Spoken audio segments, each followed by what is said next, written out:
Hello everyone, this is Babamots with another Homeworlds match commentary. This is a game between the last 19 digits of pi and Tripleshock. Now, the previous cast I did was also from the last 19 digits of pi. They're a very strong player. They programmed the Homeworlds live site. I've used that site to do casts for quite a while, and we even ran a tournament on there one time. Um, But I usually use BGA, but once in a while we'll probably do some more games on Homeworlds Live. And the other player is Tripleshock. I don't think I've casted a Tripleshock game before. I know less about Tripleshock, although Tripleshock is a sponsor in a sense. They have donated to the Discord channel for Homeworlds, which is why we are. It is a boosted channel, and we get some bonus features like an animated avatar image for the Discord channel because of Tripleshock. So thanks so much. Oh, and Tripleshock also has a YouTube channel where they have posted a few Homeworlds videos. Tripleshock has a much better caster voice than I do, and I hope that they will cast lots more videos because they are better at it than I am. At least in the speaking. I think Tripleshock is a somewhat newer player, and I haven't agreed with all of their analysis in those videos, but anyway, enough about the players, I guess. Let's get going. Last 19 digits of pi playing first. Out of the two, I think I would bet on pi to be victorious here. But hopefully Tripleshock gives them a run for their money. All right. We've got a blue-yellow banker versus red-blue fortress. It was recently suggested to me that perhaps BGA should automatically build a small ship for everybody's second turn, since that's usually not a decision that anybody even has to make, and I will strongly consider that. Okay, both trading for blue, that makes sense. The blue economy has been accelerated by the small blue star. Pi taking the opportunity to build the medium blue, and so does Tripleshock. Makes good sense. Pi moves out, spreading out their blues. Tripleshock won't be able to do the same since they don't have a yellow home star. This is a situation I'll often find myself in since I usually take the red home star. Tripleshock blocks Pi from getting another medium build by trading for yellow. I think that's a good move. Pi builds green instead. I think that makes good sense. They don't want to open up the mediums necessarily. Well, that actually wouldn't have been that bad for Pi to even do a shopping spree right now. Could have cleaned out most of the blues, and Tripleshock could have built as well, but would have been safe enough. Alright, Tripleshock now moving out to a green star. Now, I usually like to leave, even when I've got a blue star at my home, I usually don't like to move out my first blue ship until I've got a second blue ship to leave at home, but opinions vary. Alright, Pi getting into the yellows. That's, yellow ships are definitely going to be important, so I think that's pretty good. Tripleshock building green, nothing too surprising here. This is a pretty common thing where there will be just one piece left in many sizes, where nobody wants to build the last one, opening up the mediums for the other player. If anybody's going to do that now, I think Pi is pretty safe to build a blue, since if Pi builds the small, Tripleshock gets medium, and Pi gets a large, and Tripleshock at that point will be too crowded with blues and won't be able to build the large themselves, so. Alright. Tripleshock adding the yellow to his colony. Pi now, okay, doing what I was thinking, building the small. Tripleshock probably won't want to build that medium since it opens up the larges. Oh, interesting. Preempting the large blues by trading for large blue at home. I don't like that very much. Having a ship, your only large ship at home matching a star can get pretty dangerous pretty fast. but it will make it so there's only one large out here in the blues to build. He may have been worried about Pi doing a shopping spree. I wouldn't have worried too much,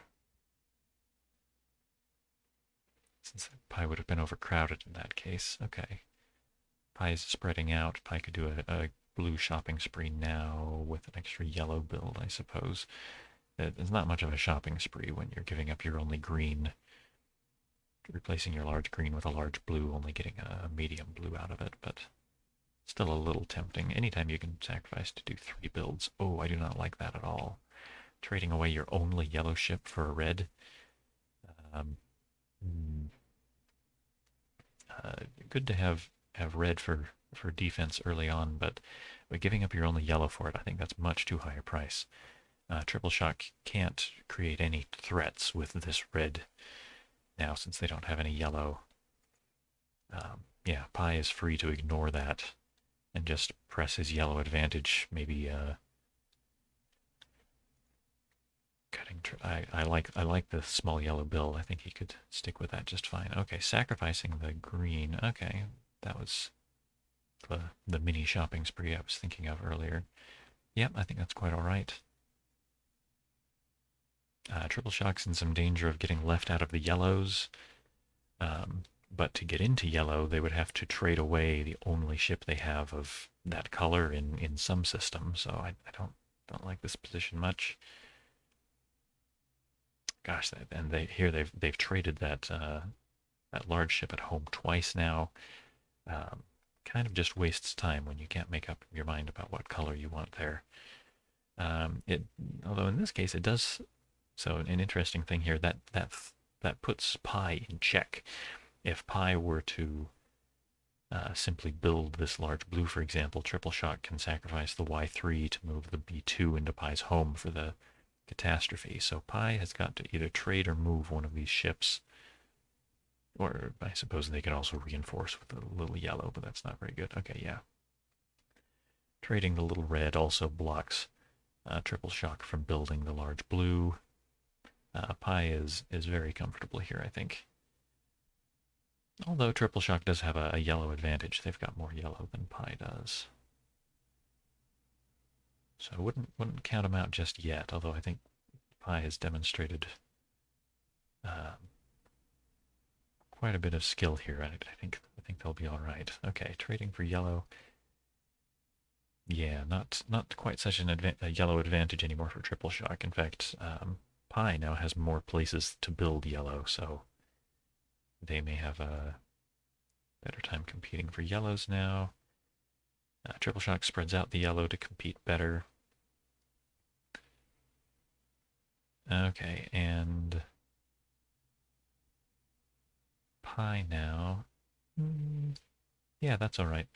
Trading for a red here.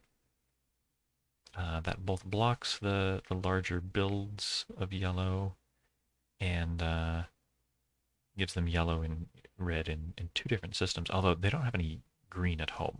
So Pi still only has 1 place to build red, but that's probably sufficient for now. On Tripleshock, I think I'm building that R2. Or building a G2. You know, Pi is lacking in green ships, and green is a weirdly hard color to catch up in. So I think I might build that G2. Yeah, Tripleshock likes that.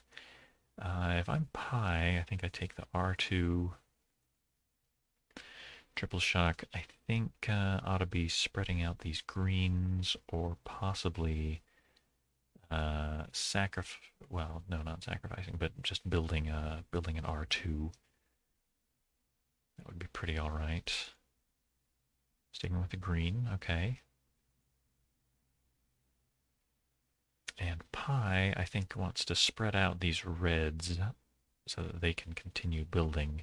They might want to even threaten this little yellow in Deneb while they're at it. Maybe move the R2 into Deneb. No, trading for green. Doesn't want to get left out in the cold. Okay, that makes pretty good sense.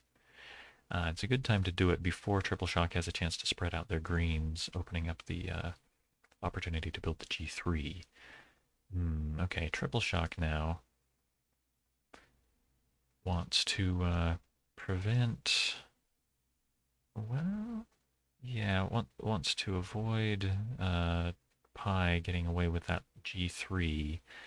I think I would probably do it simply by moving one of my greens, probably the G2 to Deneb, since then if Pi builds that last green in Altair that you can overpopulate, they're sacrificing the G2 to build yellow and red. That's interesting. Not two yellows? I would have strongly considered. Well, I guess no. Building two yellows just opens up the green, the Y3s. You don't actually get a Y3 out of that. That's right, because there was a Y1 in the bank earlier. Okay.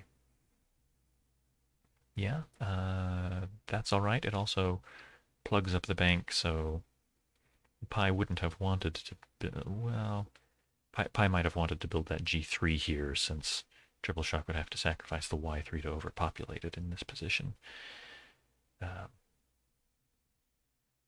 So, pretty good move. All right, let's see what Pi gets up to. Sacrificing the G2, that is their only green.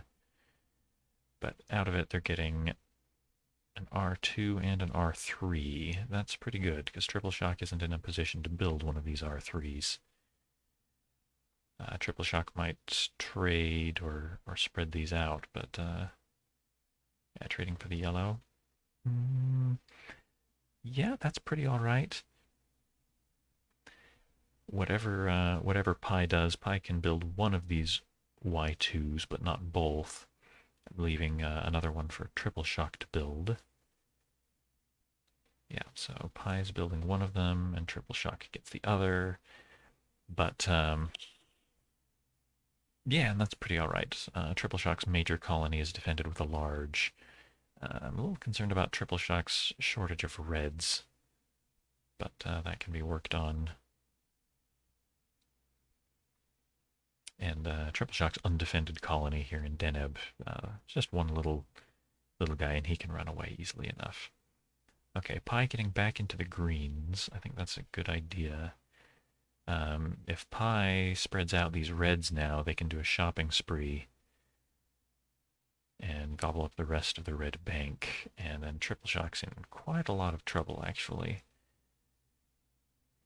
I do like Tripleshock's yellow advantage, but Pi has enough yellow to get around, and they've got a major red advantage that will probably turn into a win at some point here.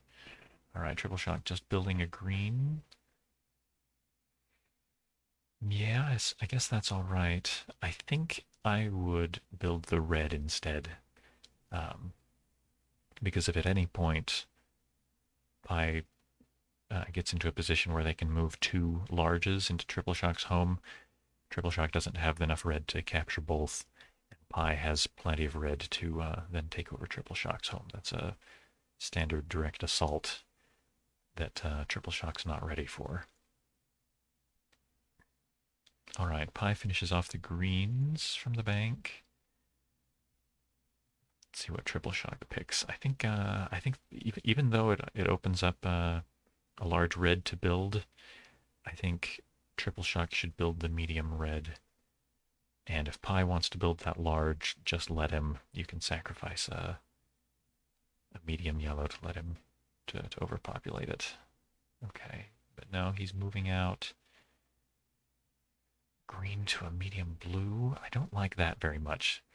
That's a ship that can't run away if it gets threatened by either of Pi's spare larges. And it takes a medium out of the bank, or sorry, a small out of the bank at a moment when Pi can, well, I guess if Pi sacrifices his G2, he'd just get the B2 and the B3, leaving another B3 for Tripleshock to build himself. Maybe that's not too bad. We'll see. Let's see what Pi picks. I think I would either spread out the reds to try to complete my domination of the red economy, or sacrifice G2 to build a couple of blues. Get a more of a material advantage. Oh, interesting. Okay. So they don't want... Oh, yeah, I like that. Okay, so Pi is both spreading out the reds and taking a B3 out of the bank. Tripleshock can't build two blues at once for fear of overpopulation in Beetlejuice. But Pi can build two blues at once, building them in two different places. So by taking that second B3 out of the bank, it's an advantageous blue building situation for Pi. That's a good move. And of course that little red is threatenable, but one small ship is not a big price for the building threat that Pi has created. All right, so Tripleshock is, yeah, they stick with that move, invading this new colony with the Y3. I don't like that because it leaves Beetlejuice without a large defender, giving... I think Pi should sacrifice the G2 to build these the rest of the blues, but Tripleshock gave Pi another attractive opportunity to invade Beetlejuice with either of their spare large ships here. But I think Pi should still do the sacrifice. Yeah. Factory build. And they've cleared out the blues, and Pi is really in a dominant position now. See what Tripleshock comes up with, sacrificing the little red to capture little red. Okay, fine. R1 for R1. Pi doesn't mind that too much, I think. Pi still has a very large red advantage, and speaking of large reds, I think they should move a large red. Or the large yellow into Beetlejuice. Yeah, they use the R3. Now, one of these ships can run away, or has to get sacrificed. What are they doing? They're sacrificing the Y2. Oh, but not even to run away with the blue 2? That's going to get captured. It's interesting, just pressing forward these two ships. I don't like that very much. That only leaves one color of ship at their homeworld. And now Tripleshock's got two more colonies that are vulnerable to invasion by that Y3 or the B3. No, they're sticking with that. I think there may be a line here where Pi can sacrifice the Y3 to move in one of their yellows to Tripleshock's home and have the other one poised to move in. I don't think that quite works. I think I would just capture the blue 2 here. No? Okay, threatening both of these colonies at once. Yep, that's even stronger. Tripleshock has now got 5. Man, I don't think I've ever seen this many simultaneous capture threats. So Tripleshock's got 5 ships that could get captured, but the more immediate threat here is that Tripleshock can... No, sorry, Pi can sacrifice the Y3. In fact, I think they should have done this on their last turn. Ooh. Yep. So Pi, I think, just passed up a small opportunity to do a direct assault, but the threat that's still on the board is that on Pi's turn, they can sacrifice the Y3 to move these 2 larges into Tripleshock's home. Tripleshock can only capture 1. Pi sacrifices the R2 to capture back their own large and Tripleshock's large, and from there the game's over. All right, let's see what Tripleshock comes up with. Sacrifices the G2 to build both of the yellows. That's not going to be enough. Okay, they took it back. Maybe I wonder if they see this threat at their home. No, looks like they're still just worried about these ships getting captured. Pushing forward to G2. No, Pi should win in a couple of turns here. Oh, interesting. Nope, they didn't go for the direct assault immediately. They're just capturing the greens in Electra. Okay, interesting. Ooh, geez. Um,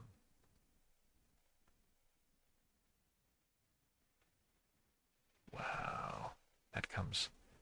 No, there's no access to green. I was thinking that Pi was close to getting bluebirded here. They've only got ships of one color in their home, but Tripleshock's only got one green ship that they could possibly move into Pi's home, and there's not even any green in the bank, no green stars that Tripleshock could abandon. So there's no way Tripleshock's getting another green ship really quickly to do a quick surprise win. I think Tripleshock's still in big trouble.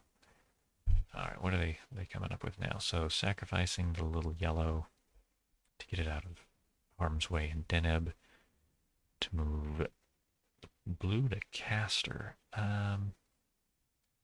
No, it's still in just as much danger of getting captured here in caster. I'm not sure that that accomplishes anything. Pi still has this fleet in this direct assault opportunity available. Looks like they're picking a factory build, sacrificing the G3, rebuilding it, building yellow and red. Okay. Dominant material advantage. This is still pretty over. Tripleshock building some yellow. Never hurts. Pi now has a second path to victory here. They could simply move this Y3 into Tripleshock's home. Tripleshock has got to capture it or lose. But then Pi can just move in a fourth yellow and win that way. So Pi's got two ways to win in about 2 moves here. Let's see if they pick one of them. Okay. Oh, okay. There's a way to win in just 1 move. All right. I missed that one. Y3 sacrifice to do a bluebird, moving the 2 yellows into Tripleshock's home, and that's it. All right. Well, I enjoyed this game as I enjoy every game of Homeworlds. Not the strongest play everywhere. Both players missed some opportunities, but I hope you enjoyed that, and thanks so much for watching.